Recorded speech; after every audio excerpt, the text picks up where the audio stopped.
Hey everyone, and welcome to a deep dive on self-improvement. Oh, yeah, this should be a good one. We've got a really interesting mix of YouTube videos that you sent us. So I'm all for it. Some against it.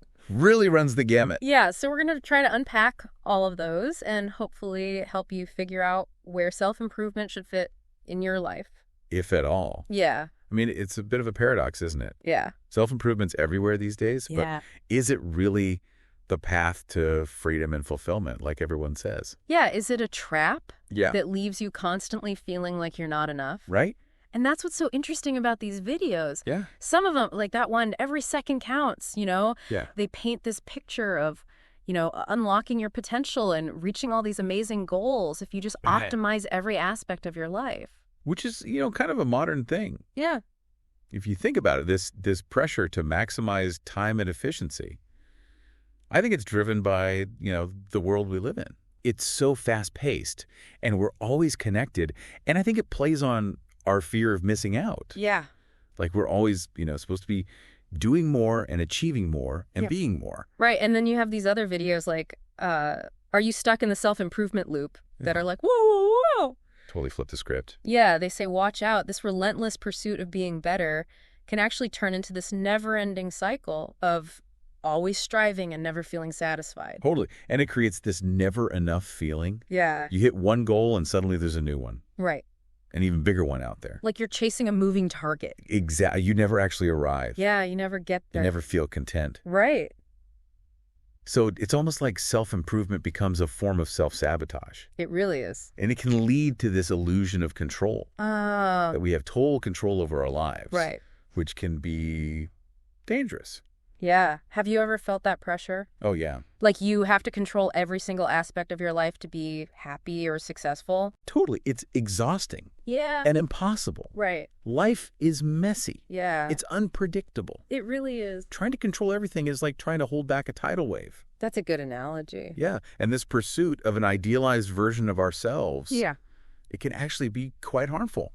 Yeah, it makes me think of that video, Get Out of the Self-Improvement Loop and Actually Evolve. Oh, yeah. Good one. The creator of that one argues that we're often chasing this perfect self that's shaped by outside pressure, Right. not by our own desires. Yeah, it begs the question, where does our vision of the perfect self come from? Yeah. Is it really ours?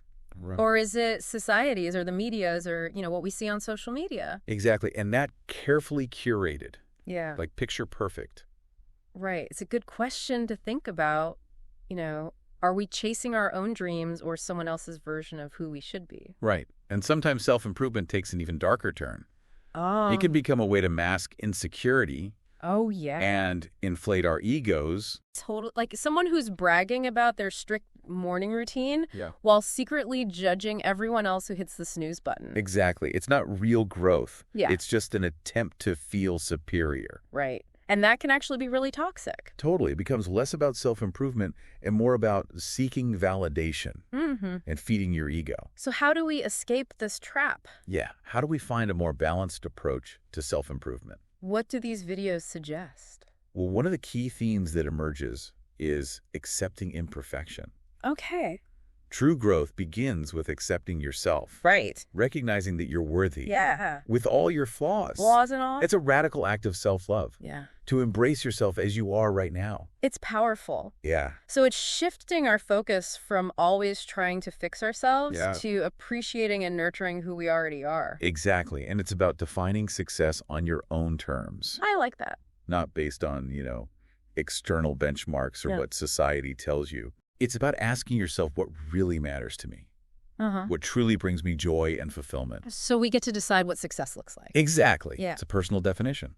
This reminds me of another idea that comes up a lot in the videos. Yeah. Finding joy in the present moment. Oh, yeah. It's so easy to get caught up in that trap of, I'll be happy when Yeah. I reach this goal, when I get that promotion, when I have this much money. Yeah. But happiness isn't a destination. Right. It's a way of being. Yeah. It's about appreciating the good in your life right now. These videos really highlight the importance of mindfulness. Totally. Just being present. Yeah, it can be so freeing. It can. Just to be aware of your thoughts and feelings without judgment. Yeah. So we've talked about accepting imperfection, Uh-huh. defining success on our own terms, Right. finding joy in the present moment. Yeah, those all feel like pretty good antidotes to the potential downsides of self-improvement. Yeah, for sure. And there's one more crucial element that comes up in a lot of these videos. Okay. I'm intrigued. Lay it on me. It's the power of letting go. Letting go. Yeah, But I thought self-improvement was all about effort right. and striving. Yeah. So how does letting go fit in? Well, that's where things get really interesting. It's about surrendering to the things we can't control, Okay. like releasing the need to micromanage every aspect of our lives and just letting things unfold naturally. It's interesting because we're so conditioned to think that self-improvement takes all this effort Right. and striving Totally. that the idea of letting go feels kind of radical.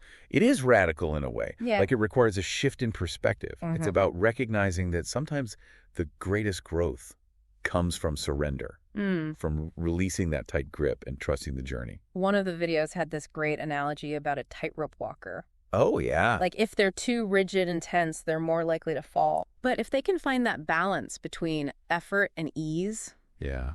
that's when they can really stay on the rope and get where they're going. It's a beautiful analogy. Yeah. It really captures that delicate balance we need in our own lives. Yeah. It's not about giving up or being passive. Right. It's about knowing when to push and when to surrender. Like learning to dance with life instead of trying to control every step. Exactly. And this idea of letting go, Yeah. it ties into another theme that came up. Okay. Being critical of self-help advice. Yeah. And not just accepting everything you hear. Oh, yeah, totally. Everyone's got the secret to self-improvement these days. Right. But how do we know what actually works? That's the big question. In that one video, your self-help obsession is making you toxic. Really nailed it. Yeah. I said, don't treat self-help like a religion, Mm-hmm. where you just blindly follow the rules without thinking. It's so easy to do that, though. It is. Especially when you see others having success with something. You think, well, it worked for them, it should work for me. Right. But we're all different. Yeah. What works for one person might not work for another. It's like shoes, you can't squeeze into a size 7 if you're size 10. Exactly. It's just not going to fit. Self-improvement's the same way. Yeah. You got to find what fits you. And that's where self-awareness comes in, right? Big time. It's not just about doing the things. It's about understanding why we're doing them. Right. And how they make us feel. Yeah. Are they actually helping us? Exactly. Are they moving us towards our goals? And are we doing it for the right reason? Yes. Are we doing it for us or to impress others? Yeah, it's easy to get caught up in that, look at me, I'm so disciplined and productive. Right. It becomes more about ego than actual growth. Like those people who are always bragging about their morning routine. Totally. Or how many books they've read. It's not really self-improvement, it's just seeking attention. Exactly. And it creates this culture of comparison Yeah. and judgment instead of support and encouragement. So how do we avoid that trap? It starts with checking our motivations. Why are we doing this particular thing? Yeah, why are we really doing it? Is it for us or to show off? Good question to ask. And it's important to be mindful of how we talk about our self-improvement journey. Okay. Are we sharing our experiences in a way that's helpful and encouraging? Right. Or are we bragging and putting others down? Yeah, I think it's about finding that balance, Yeah. between being proud of our progress Yeah.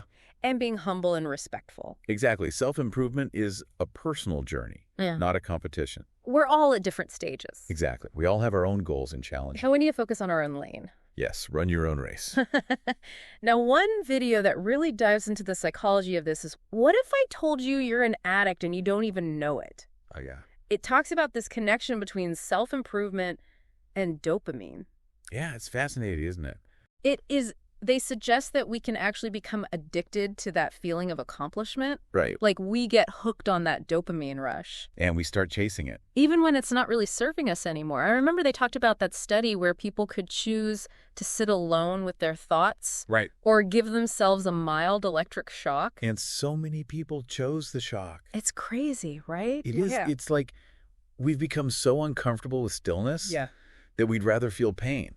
Then just be alone with our own minds. Right. It's like this constant need for stimulation. Yeah. We're always bombarded with information and entertainment. And it leaves no room for quiet reflection. Right. And the video argued that this actually hinders our creativity. Mm-hmm. They contrasted with Isaac Newton.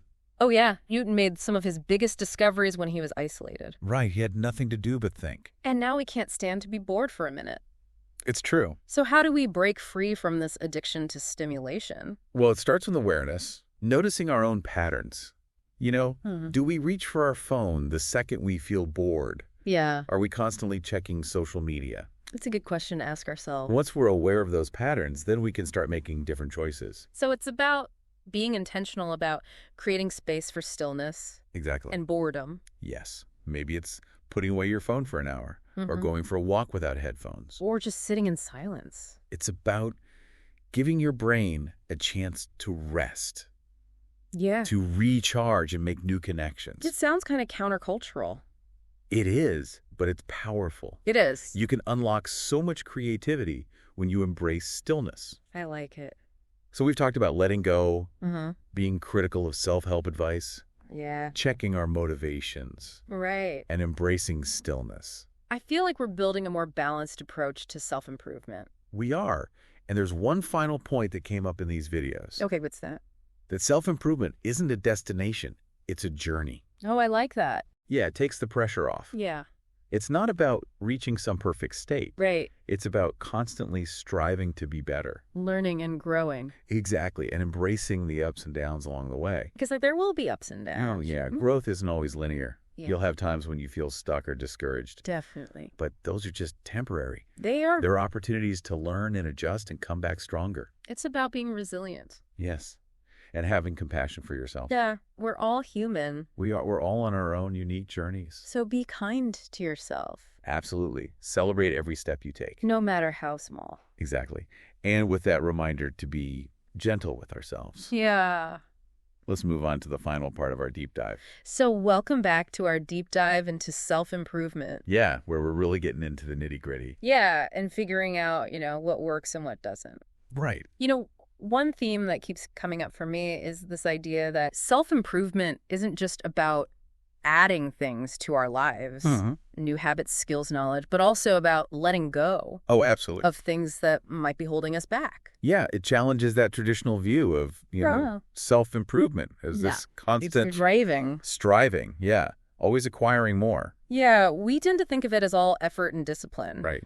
But a lot of these videos, like, watch this before you waste years on self-improvement and are you stuck in the self-improvement loop? Yeah, those are good ones. They suggest that true growth sometimes means surrender. It does. It's counterintuitive. It is. But sometimes the best way to move forward is to let go of what's weighing you down. Yeah, limiting beliefs, Right. old habits, Yeah. the need to be perfect. That need for control. Yeah, it's about loosening our grip, Exactly. accepting what is. And creating space for something new. There was this really powerful analogy in one video. Oh, yeah. What was that? They talked about a hoarder. Someone who's so afraid to let go of anything. Right. Their house is just overflowing. Yeah, it's suffocating. Yeah. And they argued that we do the same thing in our minds. Yeah, with our thoughts and beliefs. Yeah. We cling to old ideas and fears. Even when they're not serving us anymore. Right. And it prevents us from being open to new experiences. New perspectives, new possibilities. Exactly. So letting go becomes this act of liberation. Yeah. Like we're clearing out the clutter. Creating space to breathe. Yeah, but I can imagine it's not always easy. It's not. It's scary to let go of the familiar. Even when it's not working for us. Right. We get comfortable. We do. But those videos argue that real transformation happens Uh-huh. when we surrender to the unknown. Okay, so let's switch gears a bit and talk about something else that came up. Yeah. Comparison. Oh, yeah. It's everywhere these days, especially with social media. Comparison is the thief of joy, It really is. It's so easy to compare ourselves to others. especially online. Yeah, we're constantly bombarded with images of these perfect lives. Perfect bodies, perfect relationships, perfect careers. It's tough not to feel inadequate. Right. It makes you question your own life. Yeah, and we have to remember that social media is just a highlight reel. Exactly. People only show the good stuff. They don't show the struggles or the failures. So we end up comparing our behind the scenes to someone else's carefully edited highlight reel. Which is a recipe for feeling bad. Totally. But some of these videos, like, are you stuck in the self-improvement loop and how to escape the self-improvement loop? Yeah. I had some good tips for dealing with comparison. Oh, yeah. Like what? One was being mindful of our social media use. Right. If certain accounts or platforms are making you feel bad, just unfollow them. Yeah, or limit your time. Create a feed that supports your well-being. Yeah, instead of tearing you down. And another strategy was to focus on our own progress. Yeah. Celebrate our achievements. Instead of comparing ourselves to others. Right, compare yourself to who you were yesterday. I like what... Or last week or last year. Yeah. Acknowledge how far you've come. Celebrate those wins. Exactly. Because everyone's journey is different. It is. There's no one-size-fits-all approach to this. Everyone has their own path, their own pace. And their own definition of success. So focus on your own race. Okay, so one final theme that really resonated with me is this idea that self-improvement isn't just about individual growth. Oh, that's good. It's about our impact on the world around us. It's a bigger picture. Yeah, we're not just isolated individuals trying to improve ourselves. Right. We're part of a larger whole. Connected to everyone and everything. And our actions have ripple effects. Totally. Those videos, the truth is, you're not a self-improvement project, and your self-help obsession is making you toxic. Yeah. They really made me think about, the implications of my self-improvement efforts. Yeah, like if we're only focused on ourselves, Right. we might miss opportunities to contribute to something bigger. It's about finding ways to use our personal growth to make a positive impact. Yeah, maybe it's volunteering or donating or just being more mindful of how our actions affect others. It's about recognizing that true fulfillment comes from connection and compassion and contribution. So as we wrap up this deep dive into self-improvement, I think the takeaway is that it's not just about becoming better versions of ourselves, but also about creating a better world for everyone. I love that it's about recognizing that our personal growth is connected to the well-being of the collective. So what's the one big thing you hope our listeners will take away from this? For me, it's that self-improvement is this multifaceted journey. Yeah. That takes intentionality and self-awareness and a willingness to embrace and let go. Yeah, it's about finding what truly works for us, aligning our efforts with our values, Right. and remembering that growth is a lifelong process, It is. not a destination. And understanding that our personal growth can have a ripple effect. Yeah, making a positive impact on the world. Ex- Beautifully said. And for me, it's this reminder that self-improvement should lead to a greater sense of freedom and joy and connection, Yeah. not just for ourselves, but for everyone. It's about cultivating a sense of wholeness and well-being that extends beyond just the individual. I love that. Thanks for joining us on this deep dive into the world of self-improvement. Yeah, it's been a good one. We hope you found it insightful and inspiring. We'll see you next time. Until then, keep learning, keep growing, and keep diving deep.